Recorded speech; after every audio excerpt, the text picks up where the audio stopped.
We are discussing about the cave dwellers, how they live and survived in caves. The shelter of stone. Far back in time, when great beasts still roamed the earth and the land was wild and untamed, there existed a tribe of humans called the Karran. They lived inside a sprawling cave hidden in the side of a gray mountain. The people of the Karran had not always lived in the cave. Long ago, their ancestors had dwelt in the open plains, hunting giant deer and gathering fruit from the trees. But seasons changed, storms grew fiercer, and monstrous predators stalked the grasslands. One night, after a terrifying attack by saber-toothed cats, the Karran fled to the mountains in search of safety. They found the cave by accident. Rain poured from the heavens like a waterfall, drenching them to the bone. Children shivered with cold as the wind howled through the trees. Just when they feared they would perish, the tribe's wise elder, a woman named Lyra, discovered the yawning mouth of a cave half hidden behind thick vines. Inside, darkness surrounded them. Yet the stone walls sheltered them from the rain, and the roaring wind faded to a gentle whisper. And so, the Karran made the cave their home. Life in the dark. In the beginning, it was not easy. The cave was a world of shadows and unknown sounds. Strange creatures crawled and slithered through tunnels.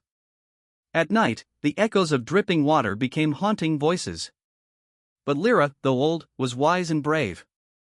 She calmed the people, saying, "This cave will protect us if we learn its secrets. Darkness can be a friend if we treat it with respect." Each day, the tribe explored further. They found tunnels that wound deep into the mountain and chambers as vast as city squares. One chamber had walls glittering with sparkling white crystals. Another led to an underground river that sang as it flowed over smooth stones. Soon, the Karran discovered food sources within their stone refuge. Mushrooms with pale caps grew along damp walls, and some glowed faintly in the darkness like stars. They were careful to taste test each plant, for some were deadly poison. Through patient trial and error, they learned which mushrooms were safe to eat and which roots could be boiled into nourishing soup. The cave offered shelter from predators and the harsh sun, but it came with challenges. There was little warmth. Fires were essential for survival. Each morning, the hunters ventured out for twigs and branches, creeping silently through the forest. Smoke from their fires was directed into narrow tunnels that led upward, so that no predators would see the smoke rising from the mountain. The way of the Karran. Lyra ruled the tribe with kindness and wisdom. She taught the Karran to respect the cave and never take more than they needed. She repeated her lessons again and again.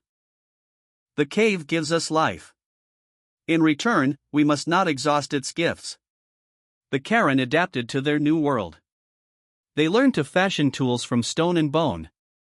They carved spears with sharp tips to protect themselves. They used hollowed bones as drinking vessels. Animal hides were scraped clean and turned into warm clothing. Some of the tribe became skilled in weaving baskets from flexible vines. These baskets were used to carry mushrooms, berries, and roots back into the cave. The children learned to recognize the songs of different animals outside the cave, the warning cries of birds when predators were near, the gentle rustling of rabbits moving through the underbrush. Inside the cave, the tribe painted pictures on the walls using crushed minerals mixed with water. They drew images of hunters with spears, of mammoths and lions, and of the sun shining above the earth.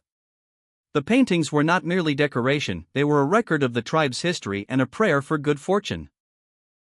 The harsh winter. One year, the sun seemed to vanish.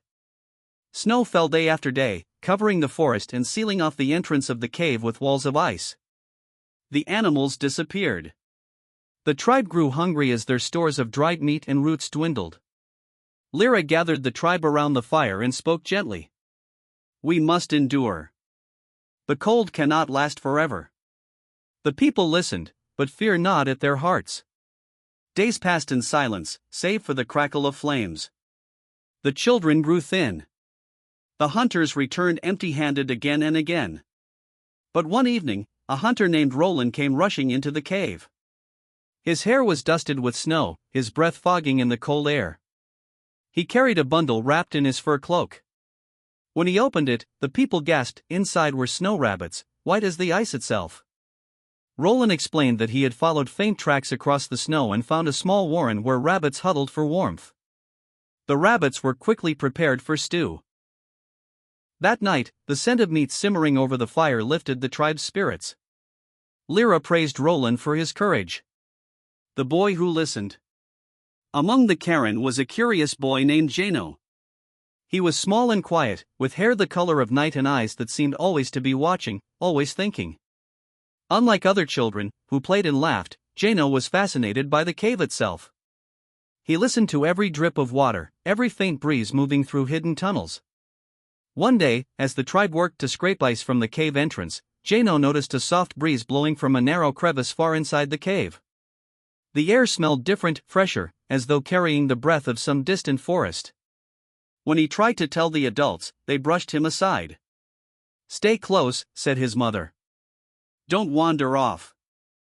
But curiosity burned in Jano's chest. Late one night, while the tribe slept, he rose quietly and crept toward the crevice. He squeezed through, scratching his arms on rough stone.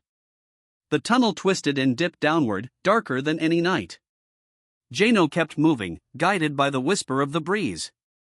The hidden chamber. After what felt like hours, Jano stumbled into a hidden chamber unlike any he had seen. The walls were covered in crystals, reflecting light like countless tiny stars.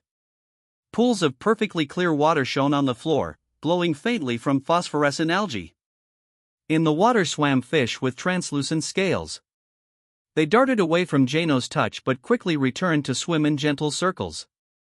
Jano knelt and drank from the pool. The water tasted fresh and sweet, purer than any he had known. He gathered some of the glowing algae and carefully followed his path back to the tribe, his heart pounding with excitement. A tribe saved. When Jano returned, Lyra awoke and scolded him for wandering. But as soon as he showed her the glowing algae and described the hidden water, her eyes widened. The tribe had been struggling with dwindling water supplies, as the stream near the cave entrance had frozen solid. Led by Jano, Lyra and several hunters followed the boy's secret path into the crystal chamber.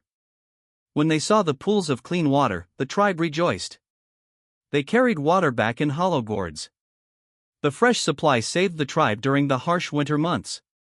From that day onward, the hidden chamber became sacred. The Karran visited it only when necessary, taking care not to disturb the delicate balance of the underground world. Lyra praised Jano before the entire tribe, saying, "The cave speaks to those who listen. Jano has honored our ancestors and saved us all." Jano's eyes shone with pride, though he spoke no words. New dawn. Spring finally came. Snow melted, and green leaves unfurled in the forest. Animals returned to the land. The Karran once more gathered berries, hunted game, and soaked in the warm sunshine near the cave's entrance. Though the tribe could have returned to life in the open plains, they chose to remain in their cave. It had become not just shelter, but home, a place of safety, memory, and mystery. At night, the tribe still gathered around the fire, telling stories of how they had survived the darkness. Lyra reminded them. "We live because we learn. We endure because we honor the land. Never forget the gifts of this cave." Children listened, wide-eyed. Jano sat among them, older now, but still quietly listening to the whispers of stone and water. He sometimes led small groups of children into safe parts of the cave to teach them how to hear its hidden songs. The legacy of the Karran. Generations passed. The Karran grew in number. They expanded their cave dwellings, carving new chambers and tunnels. They invented better tools, crafted from bone, stone, and eventually, copper mined from deep veins in the earth. Yet they never forgot the lessons Lyra had taught. The paintings on the walls grew in number, telling the story of the tribe's journey from the open plains to the hidden crystal chamber. Jano's discovery became legend, passed down through the ages. The cave remained their protector. In times of flood, it kept them dry. In times of drought, it offered cool refuge in hidden streams. The Karran honored the cave as a living being, singing songs of gratitude each year to thank it for its shelter. As centuries rolled on, other tribes heard of the Karran's underground home and came seeking knowledge. The Karran welcomed them, teaching them how to live in balance with the stone world. Epilogue. And so it was that a tribe of humans, driven by fear and desperation, found safety in the darkness of the earth. They learned to thrive where others would have perished. Through wisdom, courage, and respect for the world around them, the Karran not only survived, they built a society of beauty, knowledge, and harmony. And in the heart of their vast cave, the crystal chamber still shone like a field of stars, a silent reminder of the day a small boy named Jano dared to listen to the voice of stone and saved his people. Thank you. See you in the next video. Have a great day.